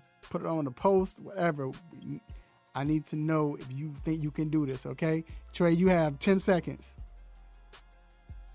Actually, you have 5 seconds. All right, Trey, let's go now. The most underrated receiver for me since 1990, I got to roll with Julian Edelman of the New England Patriots. I believe what he's contributed to the New England Patriots' success has been very underrated. And I don't believe he necessarily is a Hall of Famer, but I believe playing in that New England Patriots system, being able to have the routes, the intermediate routes over the middle, being Tom Brady's security blanket, whenever Rob Gronkowski was injured, I believe that warrants some consideration for being one of the most underrated receivers in the NFL. I believe Julian Edelman, he's had games in the playoffs where he's had some big-time catches. I remember back in the Super Bowl against the Atlanta Falcons, the Patriots were on their comeback. Julian Edelman had a pass over the middle where it was tipped up in the air, and somehow, some way he caught up and came up with the pass. I believe Julian Edelman is one of the most underrated receivers that we have in the NFL. Statistically, he has over 6,500 receiving yards, 36 touchdowns, 599 career receptions. So Julian Edelman as a receiver for the New England Patriots has been a reliable target for Tom Brady in that system. So I got to say Julian Edelman is one of the most underrated receivers, since the 90s. All right, Alex, it's on you. Let's go now. Trey, I'll give you credit for that answer. I'm really a big fan of that one. But let me build an argument surrounding a guy that we know and love. He's still in the league today, but we don't seem to appreciate quite enough. Now, this guy, we give him credit for longevity. He's been in the league for, 15, 16 years. He's been to the Super Bowl, but believe it or not, this guy only has one first-team All-Pro selection. I'm talking about Larry Fitzgerald. Larry Fitzgerald of the Arizona Cardinals has played such a role for that Cardinals team. Remember back in 2009 when him and Kurt Warner teamed up to lead them to the Super Bowl against the Pittsburgh Steelers? Not only has Larry Fitzgerald made big plays in the playoffs, late season, whatever it may be, the guy has posted over 1,000 yards 10 times, and he's only been a first-team All-Pro selection one time. No doubt is he a Hall of Famer, given his longevity, given what he's done for the Arizona Cardinals. But we don't show Larry Fitzgerald the appreciation we should, because outside of, Carson Palmer and Kurt Warner, the quarterbacks he's had to play with haven't been, stars by any means of the imagination, but still posting over 1,000 yards 10 times and only one first-team All-Pro selection. That's ridiculous, and Larry Fitzgerald is ridiculously good. All right. There you have it. BattleGrounds. That was the tournament. Please, I need your votes.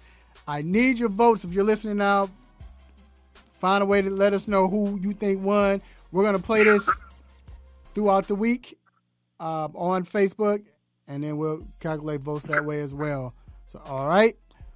First of all, Alex, thank you so much. I appreciate it. Trey, thank you so much. Appreciate it, man. Hopefully you all have fun, and we will let you know the winner next week, all right?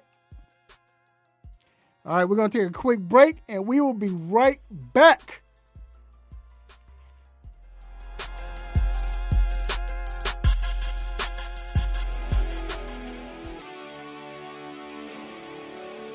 Have a sports injury?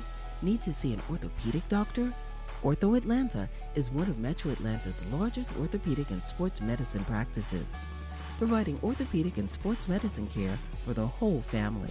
With 37 physicians and 14 offices, the practice provides the highest level of care for injury of muscles, joints, bones, and spine. Ortho Atlanta offers convenient access to a full range of musculoskeletal surgeons and specialists.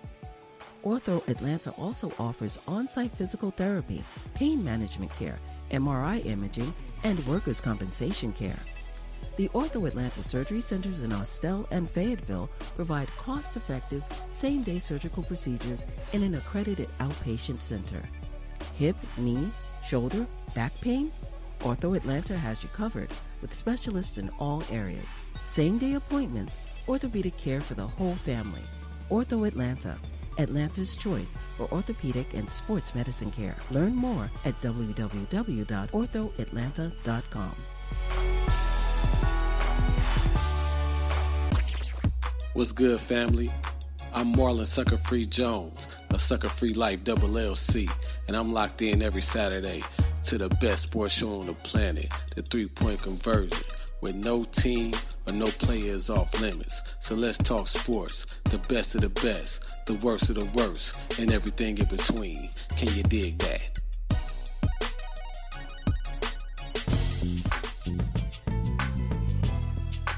Hey, what's up? This is Aaron Gordon, and you're listening to the 3-point conversion.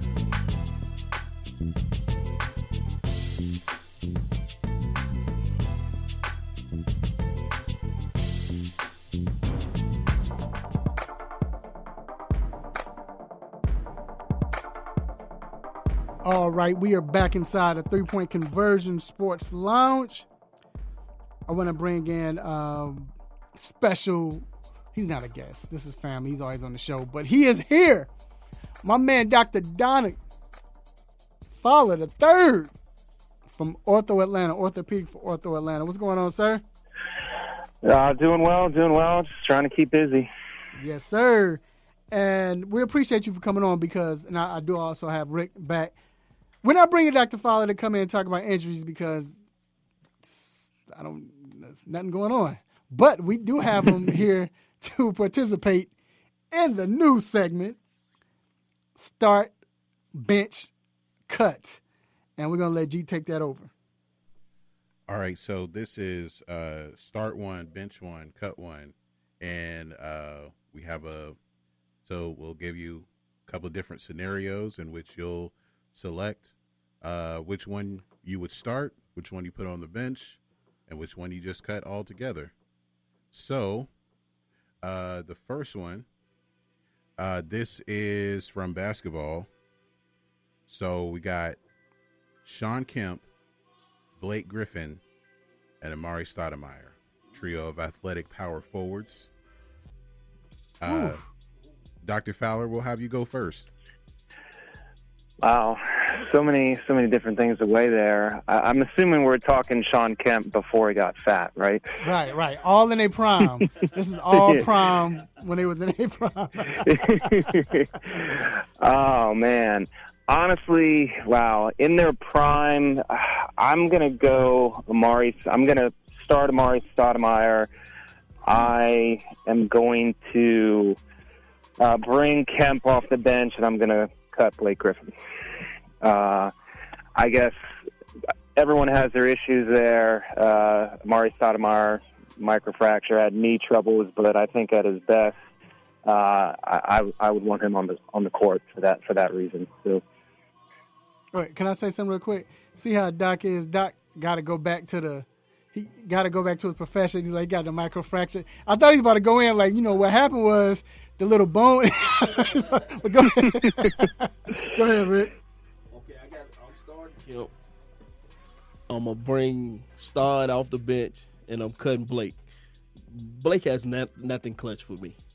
And Kemp can carry. Kemp, if it wasn't for Kemp, the Supersonics wouldn't have been in that championship game versus Jordan. He the only one showed up to me. Right. And so I got to go with Kemp starting. We're going to bring Stard off the bench, and we're going to let Blake watch at home. I'm going to go Kemp for that same reason, because Kemp was the guy. I'm starting Kemp because, remember, not only did he carry them to that finals, and he was the only one brought. I think he had like 26, 27 a game. But Kemp took them in '93 to the Western Conference Finals against Barkley until a game 7, and almost won that game. If it wasn't for that unbelievable game by Barkley, 44 points, 23 rebounds. So I'm going with Kemp. I'm benching. Man, only reason why I'm a bench. I gotta bench Stoudemire. I want to go Blake because Blake could do it all. Blake is the most skillful out of all of them. As far as Blake can pass, Blake can shoot. His range is longer, but I just felt like you said he might disappear. Where Stat is a true power forward. I'm going Stat bench, and then I cut Blake. I would. I'd probably do the same. I would start Kemp. He didn't have 3-point range, but that wasn't his role. But he did have a mid-range jumper, a decent mid-range jumper. I would bench Amari Stoudemire. And yeah, even though Blake is more skilled than the other two, do you trust him? No, you can't find him in big games. So yeah, I would do it that way. Okay, the next one, trio of running backs here. We got Priest Holmes, LaShawn McCoy, and Edgerrin James. Ooh. So 3 running backs that score a lot of touchdowns. Mr. Controversy, I'm going to start with you. This is tough. Okay. So you said Priest Holmes, LaShawn McCoy, and Edgerrin James. Believe it or not, I'm going to go with Edgerrin. I'm going to start Edgerrin. This is tough. I'm going to start Edgerrin just because Edgerrin is probably the most pure running back out of them, but Edgerrin could catch too. Edgerrin caught a lot. Edgerrin was smart, very smart. I think that's the thing that's underrated about Edge. And he was tough. He got hurt that one time. I mean, he got seriously injured. But tough, run up the middle. Catch the ball. I'm going to bench Priest Holmes. That was tough. I'm going to bench Priest Holmes because one thing about Priest had the line blocking for him, but Priest knew how to read blocks. He was real patient, one of the most patient runners you ever see, and he can catch. He could do it all. That injury messed him up. Remember he had, 26 touchdowns in 1 year or something like that? Yeah. And then, the only reason why I'm cutting LaShawn, I like Shady.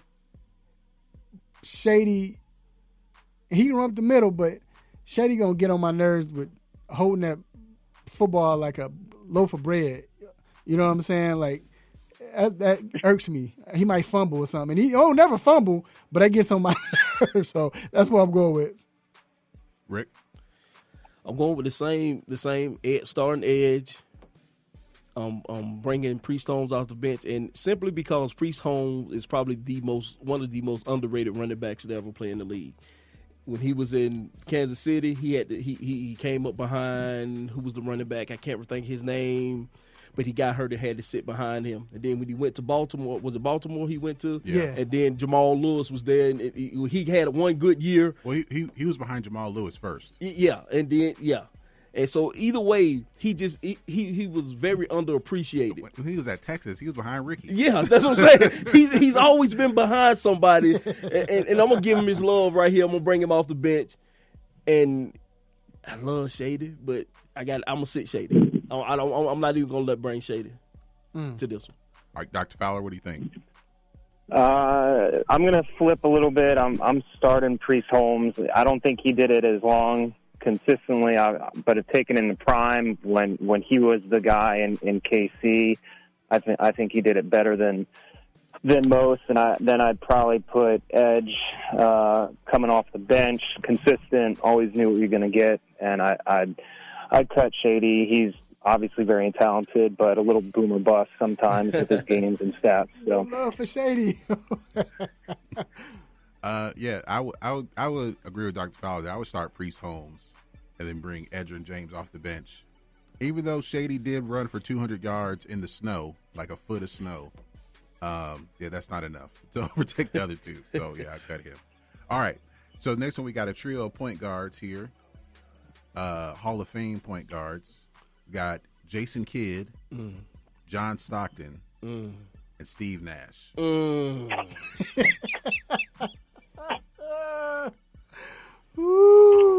so you first, Rick.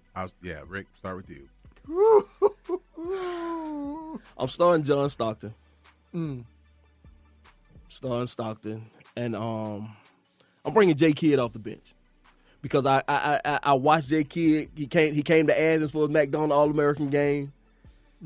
Yeah, and you watched him in college. I like the way he progressed through the league. Because he came to the league an acing kid because he had no J. And then the fight with him and the other pretty boy over Tony Braxton that helped his stock, So yeah, I'm bringing Jason Kidd off the bench, and we gonna leave old boy in Canada. All right, Dr. Fowler. I guess I might be biased towards the game we're playing now. I'm probably going to start Steve Nash. I think they're all obviously great facilitators, but Nash, by far, I think, in my opinion, has the best offensive game, probably sacrifice a little defense. But I'm starting Nash, bringing Kidd off the bench. Didn't have a great outside shot, but certainly could throw assists for days. And I'm gonna cut Stockton, more just a product of the times than anything else.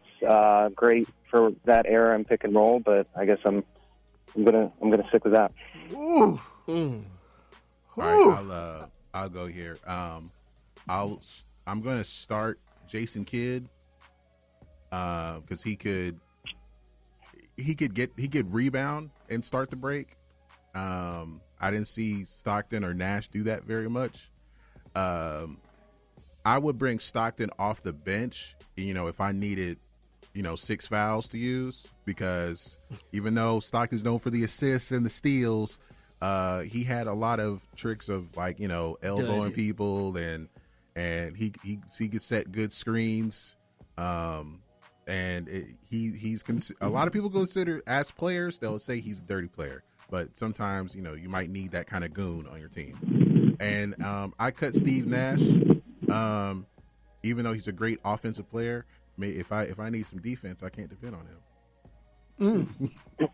You almost swayed my answer with that. That's good, G. I'm starting Stockton. You need all of them are generals, but Stockton was probably the most toughest. I need a point guard that's tough. All of them had the team in command, but Stockton was that tough, gritty player. You need a little dirtiness every now and then. Somebody to sneak in. If you not, what they say, if you're not cheating, you're not winning. He didn't cheat. He was just sneaky with it. But I like Stockton. Gonna get me assists, lead you to to the finals. I'm starting Nash. I'm benching Nash. Only reason why I bench Nash because I need a little scoring coming off the bench. But Nash going to get you still 12 assists, 13 assists. I think Nash is one of the most underrated point guards because of he was so smart in his vision, but he knew the game. All of them did, but the way he calculated things and the way he would maneuver stuff before they happen. I got to go with Nash. Kid, and then Nash didn't really have nobody either. None of them had nobody except for Stockton. But with Kid, I'm benching him. Just, I don't know, man. I mean, he can score. He can get triple doubles. I just got to go with Nash. I think if I need a bucket at the end, I'd rather trust Stockton or Nash. With both of them hit big buckets in their career. That's what I'm going with. All right. And the last one here, trio of wide receivers. Got Marvin Harrison, DeAndre Hopkins, and Chris Carter. Ooh. I'm gonna start this one. I'm starting Marvin Harrison, and that's all I'm gonna say. For that, I'm gonna have Chris Carter off the bench. I feel like if I need a touchdown, I can get one from Chris Carter. I know Hopkins will catch everything, but Chris Carter will he seems to score all the time. And I'll cut Hopkins mainly based on, even though a crazy catch radius, he catches everything, he rarely drops the ball, and he has the size, he doesn't really have the speed, I feel like, as compared to the other two. I feel like he doesn't have the speed. With the advantage that he has in He's today's... faster than Chris Carter, though. Chris Carter not fast. I think he's faster than Chris Carter. I feel like Chris Carter's faster than him. In his prime, Chris Carter's faster than him. We never seen Chris Carter take a deep ball. I don't remember him taking a deep ball. He was always off target. He's always stretching on the sideline. He didn't get a chance to show his speed all the time. Oh, man. Oh. So that's who I'd go with. Dr. Fowler? Close. I'll probably flip it. I'm going to start Chris Carter. I not that he's underrated, but I almost think people forget how good he was in his prime. I'm going to bring Marvin Harrison off the bench. Super consistent, but I mean, obviously, he got a lot of his production having Peyton Manning throwing to him. I think obviously that helps you out, and I'm going to bench Hopkins. Similar what G just kind of said. No disrespect to Hopkins. I just have higher regards for the other two. So wait, can I give a stopper real quick? Vince said Harrison wasn't fast. That's what he was known for when he first came in the league, his speed. Stop it. Go ahead, man. Rick? I'm starting D-Hop. D-Hop didn't, not last season, but the season before, did he not drop a single pass? Right. I got to go with that. I'm bringing Chris Carter off the bench because all he do is score a touchdown. So I know if I need a touchdown late in the game, I can throw it to him because he ain't gonna, he gonna be stretching the rest of the game, and he gonna come in, score a touchdown. And I'm cutting Marvin Harrison, but only because he had the big head chef for most of his career. That's the only reason. Yeah, that's the only reason. All right. I'm starting. Oh. Mm-hmm. Thought you had it all mapped out, huh? Yeah, man. I gotta start DeAndre, man. And only reason I'm starting DeAndre is because, like you said, I think DeAndre could do it all. All of them could do it all, but I think he's not as fast as you thought. But when DeAndre first came in, that's all he was doing was catching long passes. But he's not going to drop a pass. We know that. He can run any and every route you ask him to do. I'm benching Chris Carter because Chris Carter is that possession receiver. When you need a 3rd and 8, you can depend on Chris Carter to get that 3rd and 8. Mm-hmm. Or if you need a touchdown, of course, like you said, on the goal line. But at 3rd and 8, he's that guy that keeps chains moving.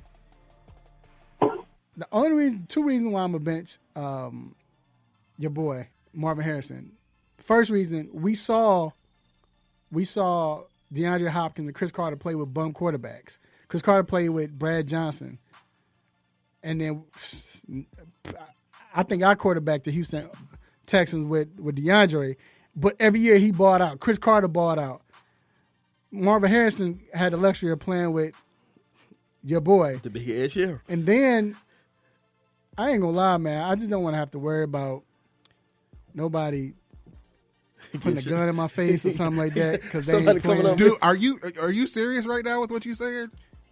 No. Like, why are we talking about this? I thought we were talking about. We don't talk about that. Are we talking about Marvin Harrison? We don't talk about that. We do not talk about that. I thought we don't talk about that. I thought we were talking about Hibachi. No, we don't talk about that. We do not talk about Harvey Harrison. I thought we were talking about Hibachi. No. We do not talk about that. I was. My fault. My fault, man. I got. Don't talk about that. I got it mixed up with Agent Zero. No, but, you already cut it, man. I'm done. We're gonna need security to get out the building. I'm done. All right, ladies and gentlemen, we're gonna play this again, man. Let us know if you agree or not. This is a good segment, fun segment. All right, so we're gonna take a quick break, and we will be right back. Thanks, Dr. Fowler.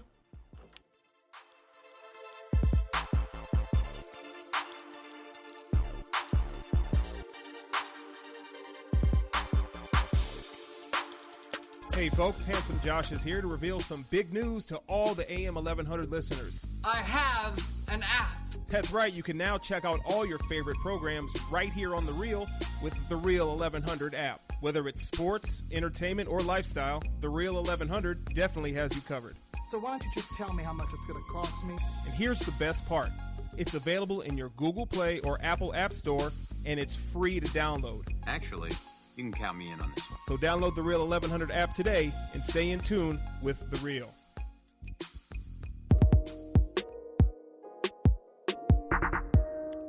All right, we are back inside the 3-Point Conversion Sports Lounge. And this next segment is What's on My Mind. And, man, a lot going on in my mind, thinking about a lot of stuff.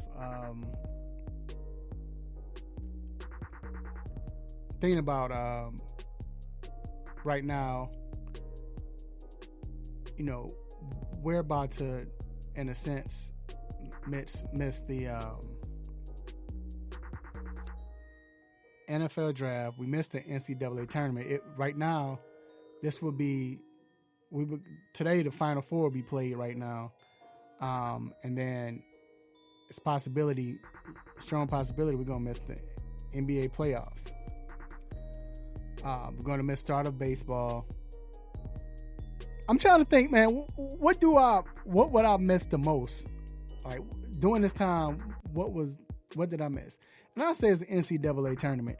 The reason why I say that is because one thing about the tournament, we know them kids gonna play with their hearts. They're playing like this is their last chance to play.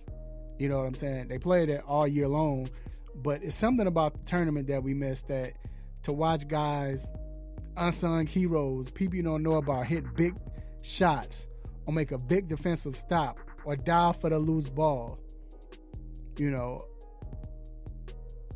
NBA playoffs is great action, but nowadays it doesn't get real good until maybe the second round or the conference finals. But with that NCAA tournament, we missed the upsets in the first round, the Cinderella teams that we spoke about today. Just give you that joy to know that people are playing for anything else other than money. Now, they're probably playing for money, set up their money later on, but then you got kids knowing they're not going to be able to pursue their NBA dreams or professional dreams in basketball, but they know that was their last chance, that was their spot. And I miss that, man. And especially at a time like this, this is when you need that. You know what I'm saying? It's that good feeling. We don't have that. So that's what I miss the most, probably. I wanted to see the Clippers and Lakers go at it, of course, but man, we got next year maybe, hopefully. But yeah, the NCAA tournament, I miss that dearly. I think we need that every year, just to refresh us with everything we do, and that's what's on my mind. All right. This is the time, you hear this music, you know what it means. It means it's time to let you go. But before we let you go, we have a couple of shout-outs, and stay tuned because you might be one of them. First, I want to give a shout-out to the almighty, mighty God for keeping me healthy, keeping us safe, protecting us, not letting us go crazy through this crazy time, giving me this platform to entertain, to do what I do, say what I say, make people upset, happy, mad, want to give me the stop it button. I definitely appreciate it. And what up, Jerry? I ain't got nothing else to say, Jerry. I just, what up, bro? Ain't nothing else going on right now, so. Thank you, Raphael. I got to mention you, though. Also, I want to thank my guest, Rick. Appreciate you for coming on, homie. I want to thank Trey Larkins for participating. I want to thank Alex Stroud for coming on. Great jobs. Also, thank Dr. Fowler, cousin, for coming on. My engineer, G. And shout out to D-Pen. D-Intellectual. Get soon, man. Get well soon, bro. Hopefully you good. Also, no coronavirus again if you're just listening. He good. You just, But also, I want to thank my beautiful wife, my lovely children, all my family, sisters, brothers, aunties, uncles, nephews, nieces, cousins, grandparents, and play cousins. I ask you all to stay safe, stay healthy, try to stay at home, bond with your family, especially at this time. Let your family know you love them while they're still alive. Let them know and love on them. Also, don't eat too good because I'm gaining weight, and I'm probably going to gain weight now because you at the house chilling, but still eat good, watch some movies, play games. Until then, next week, same time, same show, same crazy host, same sports nonsense. Will you miss me? I'm out. Peace. You just got done listening to the 3-Point Conversion Sports Lounge. Be sure to follow us on our Instagram, Twitter, and Facebook accounts at the 3-Point Conversion. And also make sure you check out our website, the3pointconversion.com. Be sure to follow us live and listen every Saturday morning at 10 a.m. Eastern.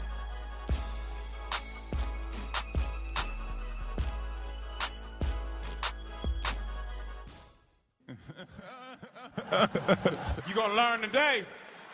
You're going to learn today.